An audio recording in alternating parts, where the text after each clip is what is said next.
அகமதாபாத்தில் விழுந்து வெடித்து சிதறிய ஏர் இண்டிகா போயிங் நிறுவன விமானம் 11 வருடங்களாக இயங்கி வந்ததாக தகவல் வெளியாகி இருக்கிறது. ஏர் இண்டிகா நிறுவனத்திற்கு சொந்தமான போயிங் விமானத்தின் வயது 11 வருடங்கள் என தகவல் வெளியாகி இருக்கிறது. விபத்துக்குள்ளான போயிங் விமானத்தை தொழில்நுட்ப கோளாறால் 2024 ஆண்டு டிசம்பர் மாதம் நிறுத்தி வைத்திருந்தது ஏர் இண்டிகா நிறுவனம். தொழில்நுட்ப கோளாறால் நிறுத்தி வைக்கப்பட்ட போயிங் விமானம் மறுபடியும் எப்போது பறக்க அனுமதிக்கப்பட்டது என்ற தகவல் கிடைக்கப்பெறவில்லை. போயிங் 787 ட்ரீம்லைனர் விமானம் விபத்தில் சிக்கியிருப்பது இதுவே முதன்முறை என தகவல் வெளியாகி இருக்கிறது. அகமதாபாத் விமான விபத்தில் தற்போது வரை 110 பேர் பலி என உறுதிப்படுத்தப்பட்ட தகவல் கிடைத்திருக்கிறது. விபத்து நடைபெற்ற இடத்திலிருந்து தற்போது வரை 110 பேரின் சடலங்கள் மீட்கப்பட்டிருப்பதாக தகவல் வெளியாகி இருக்கிறது. அகமதாபாத்திலிருந்து லண்டன் புறப்பட்ட ஏர் இண்டிகா விமானம் குடியிருப்பு பகுதியில் விழுந்து வெடித்து சிதறியிருக்கிறது.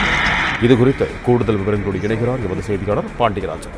வணக்கம் பாண்டியராஜன், உங்களிடம் இருக்கும் தகவல்களை பகிர்ந்து கொள்ளுங்கள். அகமதாபாத்தில் இருந்து லண்டன் நோக்கி புறப்பட்ட விமானம் வெடித்து சிதறியிருக்கிறது. டேக் ஆஃப் ஆனது புறப்பட்ட சில நிமிடங்களிலேயே அது தரையை நோக்கி விழுந்து வெடித்து அந்த இடத்தில் இருந்து முக்கியப்பவர்கள் இருக்கக்கூடிய அந்த பணிகள் என்பது துரிதமாக நடைபெற்று வருகிறது. விமானம் வெடித்து சிதறிய பகுதி என்பது ரெசிடென்சியல் 7வது மருத்துவமனை வளாகமாக இருக்கக்கூடிய பகுதியாக சொல்லப்பட்டிருக்கிறது. அங்கே மருத்துவர் பயிற்சி நிலையம் ஒன்று இருந்ததாக சொல்லப்பட்டிருக்கிறது. அந்த இடத்தில் அங்கு இருந்தவர்களுக்கு ஏதேனும் ஆகியிருக்கிறதா என்பது குறித்தெல்லாம், அங்கிருந்து இடிபாடுகள் சிக்கியிருக்கிறார்களா, அங்கு யாருக்கேனும் காயம் ஏற்பட்டிருக்கிறதா என்பது குறித்தெல்லாம் தற்போது அவர்கள் இணைக்கக்கூடிய பணிகள் என்பதும் தற்போது நடைபெற்று வருகிறது. இந்த விபத்திற்குள்ளான விமானத்தினுடைய வயதை பொறுத்த வரைக்கும் 11 வருடங்கள் அந்த விமானம் என்பது பயன்பாட்டில் இருந்து வருகிறது. குறிப்பாக இந்த போயிங் 787 என்கின்ற அந்த ட்ரீம்லைனர் விமானம் என்பது பொறுத்த வரைக்கும் முதலாக இது பொதுவாக விபத்திற்கு உள்ளாகிறது என்கின்ற ஒரு தகவலையும் விமான ஆராய்ச்சியாளர்கள் சொல்லியிருக்கிறார்கள். இந்த போயிங் 787 ட்ரீம்லைனர் என்கின்ற வகை விமானம் தற்போதுதான் இந்த பயணிகள் விமானமாக சேர்க்கப்படுகிறது. அது விபத்துக்குள்ளான இதுதான் முதன்முறை என்கின்ற ஒரு தகவலையும் விமான ஆராய்ச்சியாளர்கள் தெரிவித்திருக்கிறார்கள்.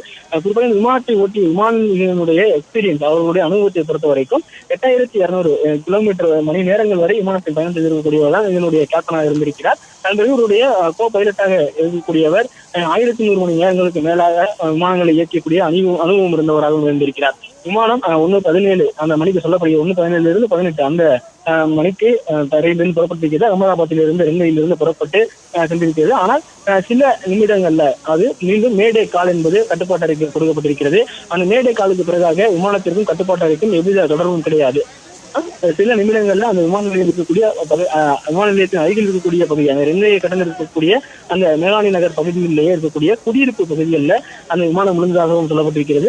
அதில் பயணித்த பயணிகளுடைய எண்ணிக்கை என்பது அதிகாரப்பூர்வமாக கிடைத்திருக்கிறது. மொத்தமாக 242 பேர் அந்த விமானத்தில் பயணம் செய்ததாக சொல்லப்பட்டிருக்கிறது.